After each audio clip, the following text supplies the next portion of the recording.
네, 서동수의 글로벌 마켓 리더 메리츠정금증권 서동수 대리와 함께하겠습니다. 안녕하세요. 네, 안녕하세요. 네. 안녕하세요. 네, 첫 번째 이슈부터 한번 점검해 보겠습니다. 어제 간밤에 좋은 이야기들이 좀 많이 나왔는데요. 어제 소식부터 함께 확인해 보시죠. 네, 중국의 1200조 경기 부양 소식이 들려오고 있습니다. 자, 이 부분에 대해서 얘기를 나눠보도록 하죠. 네. 자, 거대한 자금력으로 중국은 뭐 무릎 꿇기는커녕 두 발로 당당히 일어서서 지금 아래를 내려다보고 있는 그런 상황입니다. 자, 여기에 1200조 경기 부양 소식까지 전해지면서 더욱더 좀 증시에 활력을 불어넣는 그런 모습을 보여줬어요. 예, 이게 좀 미국 얘기기는 한데요. 증시 첫 거래일과 두 번째 날, 그 이틀간의 상승에 따라서 1년 동안 상승을 하고 하락을 하고 이 상관관계를 보니까 이틀 동안 상승을 하면 75%의 확률로 오른다고 하더라고요. 근데 중국 같은 경우는 이틀 동안 특히나 어제같이 두 번째 거래일에는 악재가 있었음에도 불구하고 상승으로 좀 마감을 했었고, 미국은 또 이틀 연속으로 좀 조정이 되는 모습들을 보면서 이렇게 명암이 갈려나 이런 생각이 좀 들었습니다. 어쨌든 어제 중국의 1200조 규모 인프라 투자 300개 프로젝트가 리커창 경제총리에서 허가가 났고요. 2016년까지는 600조로 돼서 1800조. 근데 규모 굉장합니다. 사실 우리나라 그 코스피가 시가총액이 1000조인데 부양책만 1200조를 낼 수 있는 위안화가 강세까지 좀 보였었고요. 네. 일단은 7% 어제 경제 성장률 흐름을 보여주셨잖아요. 각국의 GDP 여기서 독주하고 있는 7%대 그 다른 국가랑만 비교해도 굉장히 높은 수치인데 여기에서 추가적으로 더 떨어지진 않을까 리커창 총리가 굉장히 좀 고심을 하면서 이번 경기 부양책을 냈다고 하는데 인프라 투자가 굉장히 핵심이라고 해요. 사실 외신에 따르면은 중국 내가 중국이 7% 성장이 떨어지는 거에 대해서 상당히 고심을 하고 있다는 식으로 얘기를 하고 있지만 제가 아는 중국으로서는 절대 고민하지 않습니다. 내부적으로는. 그냥 외신에 대한 그런 모습들을 좀 탄력적으로 받아주는 모습이라고 좀 보시면 될 것 같고요. 이런 것들을 좀 받아들이면서 9.11 테러 이후에 모든 전 세계에 있는 미국 대사관이 벽을 쌓아 올리는, 그래서 뭔가 그 팍스 아메리카나의 종말을 알리는 듯한 이 폐쇄적인 정책으로 좀 돌변하는 미국 정책과는 달리 중국의 이래 플렉서블한 이런 정책까지도 받아들이는 이런 모습들이 좀 확실히 이제 팍스 시니카를 논할 만한 시기가 되지 않았나 이런 생각이 좀 들기도 하고요. 그림을 보시면 아시겠지만 최근 들어서 도이치뱅크에서도 중국이 1분기에, 올해 1분기에 경제 성장률이 6.8% 정도로 떨어질 것이다. 그래서 상당히 우려가 된다라는 부분들, 이것을 지켜내기 위해서 7%를 지켜내기 위해서 지금 중국이 이러한 결정을 할 수밖에 없었다라고 이렇게 얘기를 하고 있는데요. 어쨌든 내부적으로 보면 원유, 가스 파이프라인, 헬스케어, 청정에너지, 농업, 교통, 광산, 굉장히 2차, 1, 2차 제조업이라든가 굉장히 원초적인 산업들의 좀 부양책인데, 이제 어떻게 자세하게 어떤 식으로 좀 흘러가느냐는 제가 차후에 또 팔로우업을 계속을 해드릴 거고요.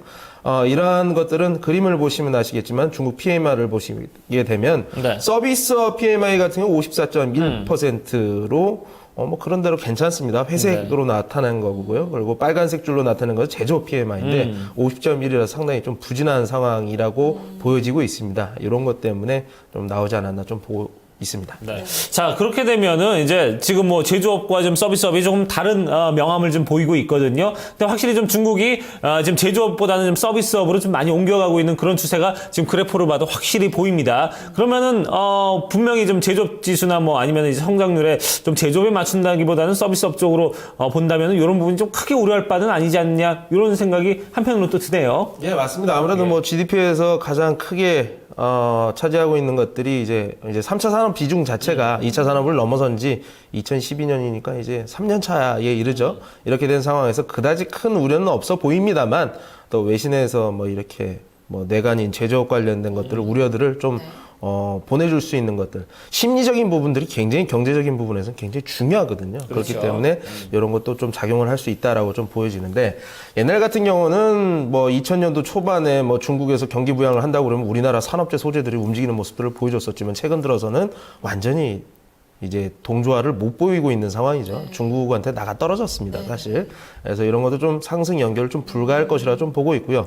그냥 중국 지수가 상승할 수 있는 모멘텀을 얻었다 정도로만 생각을 하시고 제가 말씀드렸던 ETF 지수 투자를 계속 하시는 게 좋겠다라고 정리를 드리겠습니다. 네. 자, 계속해서 뭐 중국에 대한 투자는 분명히 일관성이 있습니다. 지금 ETF에 대한 어떤 지수 투자가 좀 일단은 현재로서는 가장 명확한 뚜렷한 답이다 이렇게 얘기를 해주셨고, 전체적으로 좀 어떤 추세만 좀 보고 가면은 분명히 이제 중국은 아직까지도 좀 상당히 성장에 대한 그런 기대감들이 많이 남아 있다. 여기에다가 지금 이런 호재들까지 같이 겹쳐져 있으니까 조금은 더 지켜보고 좀 투자에 대한 매력 지수를 가져가도 괜찮다. 이런 부분으로 이제 정리를 해볼 수 있을 것 같습니다. 두 번째 이슈로 저희 한번 넘어가 보겠습니다.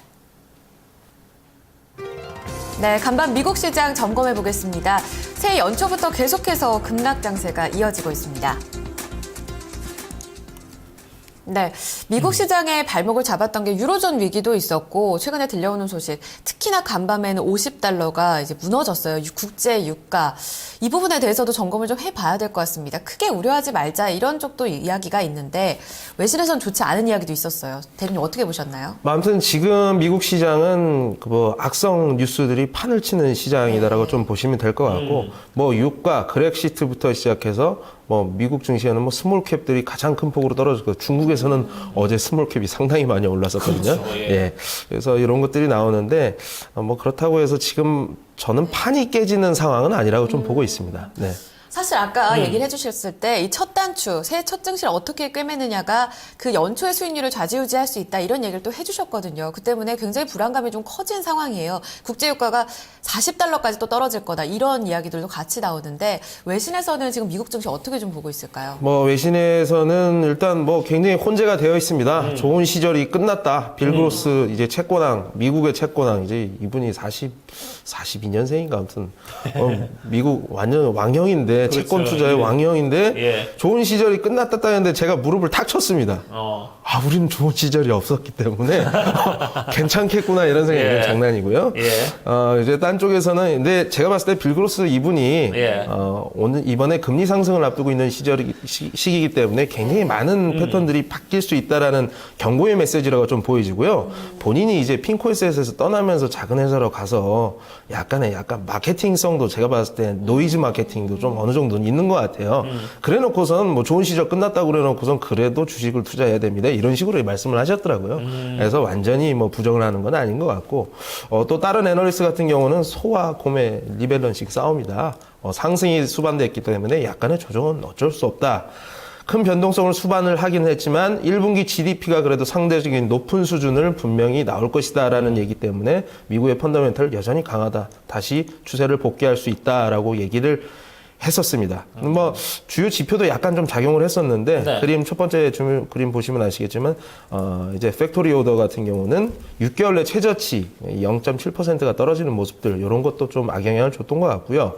그리고 미국 이제 비제조업 지수 ISM 비제조업 지수 같은 경우는 56.2로 전달 59.3에 대비해서 좀 떨어진 모습들을 좀 많이 보여줬습니다. 이런 것들이 조금 시장의 빌미가 되지 않았나. 이렇게 좀 정리를 드리겠습니다. 네. 자, 어제 뭐 채권 가격도 보니까 지금 2% 아래로 좀 떨어지는 그런 모습을 보여주고 있는데, 자, 전체적으로 좀, 뭐 초반에 지금 상당히 좀 흔들리고는 있습니다. 하지만 좀, 대세는 뭐 그래도 그냥 자연스러운 조정이다. 작년에 좀 워낙 올랐기 때문에 자연스러운 조정이다. 좀 이런 부분에 대해서 관점을 가져가는 게 맞다고 봐야 될까요? 어떨까요? 예, 일단 지금까지는 추세를 깼다고 보기는 굉장히 어렵습니다. 전 세계 증시 차트를 제가 어제 다 체크를 해봐도, 네. 오늘 아침까지 체크를 해봐도, 전 저점을 깨고 내려가는 나라는 우리나라밖에 없었습니다.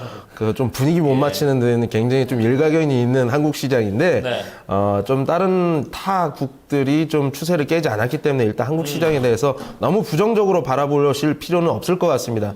저번에 전 세계 증시 올랐을 때 우리 혼자 한번 안 오른 적이 있지 않았습니까? 네. 오늘도 뭐 어제 좀 그러긴 했지만 제가 봤을 때 하루 이틀이면 다시 전 세계 증시가 가는 정도의 수준까지는 다시 되돌릴 수 있다.